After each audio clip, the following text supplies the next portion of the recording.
विक्रम और बेताल भारतीय लोक कथाओं की एक लोकप्रिय कथा श्रृंखला है जिसे संस्कृत के प्राचीन ग्रंथों में वेताल पंचविंशति के रूप में जाना जाता है। इन कहानियों का मुख्य उद्देश्य नैतिक शिक्षा देना और राजाओं के कर्तव्यों को समझाना है। यह कहानी राजा विक्रमादित्य और एक पिशाच बेताल के बीच की बातचीत पर आधारित है। कहानी की प्रत्येक कड़ी में बेताल एक नई कहानी सुनाता है जिसमें राजा विक्रमादित्य को अपनी बुद्धिमत्ता से सही निर्णय देना होता है। बहुत समय पहले उज्जैन नामक एक राज्य था जिसके राजा विक्रमादित्य थे। वे न्यायप्रिय, पराक्रमी और अद्वितीय शासक थे। उनकी प्रसिद्धि चारों ओर फैल चुकी थी।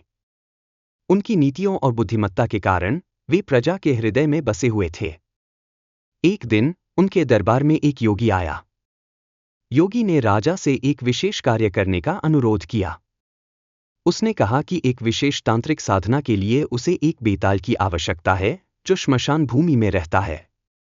योगी ने राजा से अनुरोध किया कि वह उसे बेताल लाकर दे ताकि वह अपनी साधना पूरी कर सके।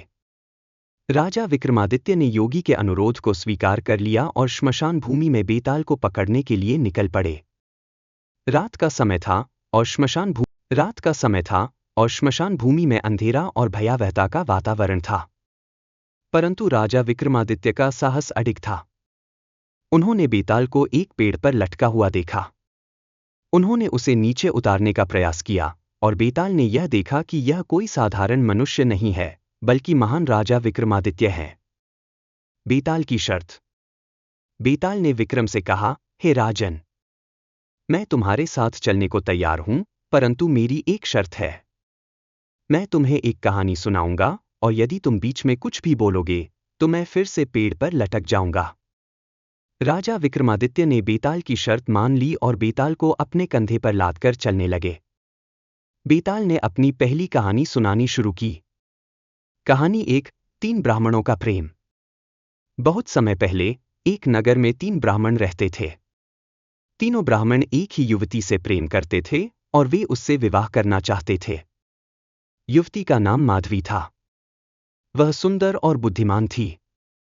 युवती ने स्वयं को भगवान के चरणों में समर्पित कर दिया था और उसने प्रण किया था कि वह उसी से विवाह करेगी जो सबसे योग्य होगा।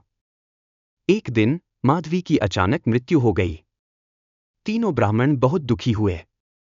पहले ब्राह्मण ने उसकी अस्थियां एकत्र की और जंगल में चला गया। उसने वहां एक मंदिर बनवाया और माधवी की अस्थियों की पूजा करने लगा। दूसरा ब्राह्मण श्मशान भूमि में रहने लगा और माधवी के शव के पास ही रहा। तीसरे ब्राह्मण ने अपने आप को तपस्या में लगा दिया और माधवी की आत्मा को पुनः प्राप्त करने की कोशिश करने लगा। कुछ समय बाद तीसरे ब्राह्मण को एक मंत्र की प्राप्ति हुई जिससे वह माधवी को पुनर्जीवित कर सकता था। उसने उस मंत्र का प्रयोग किया और माधवी को जीवित कर दिया। अब तीनों ब्राह्मणों ने फिर से उससे विवाह करने का आग्रह किया।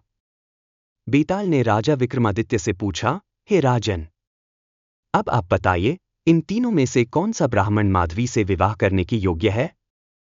राजा विक्रमादित्य ने उत्तर दिया, पहला ब्राह्मण जिसने माधवी की अस्थियों की पूजा की वह उसके पिता के समान है।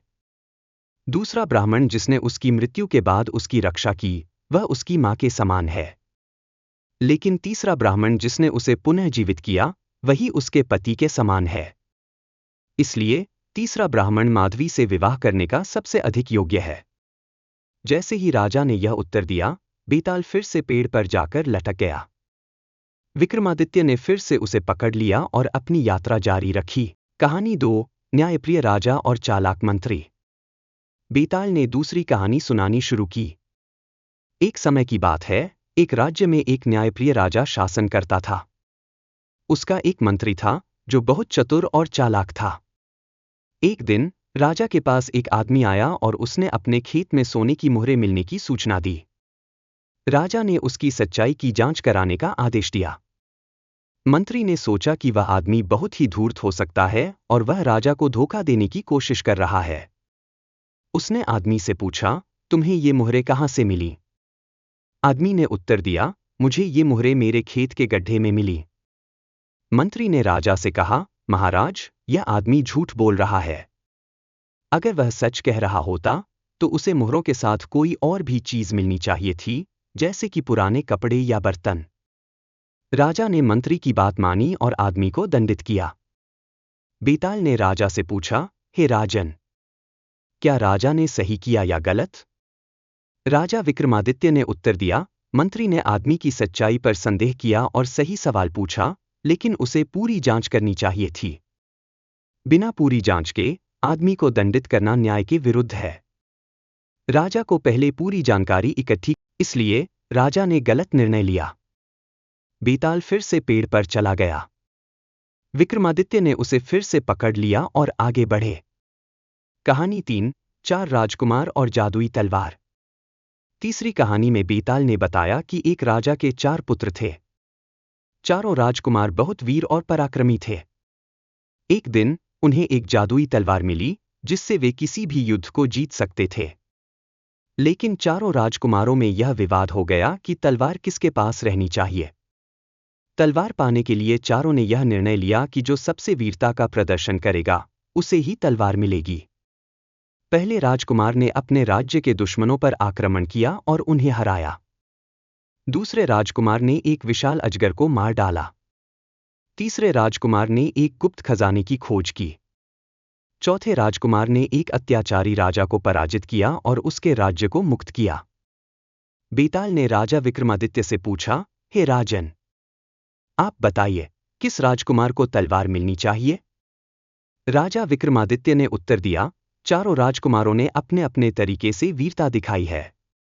लेकिन जिस राजकुमार ने अत्याचारी राजा को हराया और राज्य को मुक्त किया, उसने न केवल अपनी वीरता बल्कि अपनी प्रजा के प्रति इसलिए चौथे राजकुमार को तलवार मिलनी चाहिए। बेताल फिर से पेड़ पर चला गया। विक्रमादित्य ने उसे फिर से पकड़ लिया और यात्रा जारी रखी।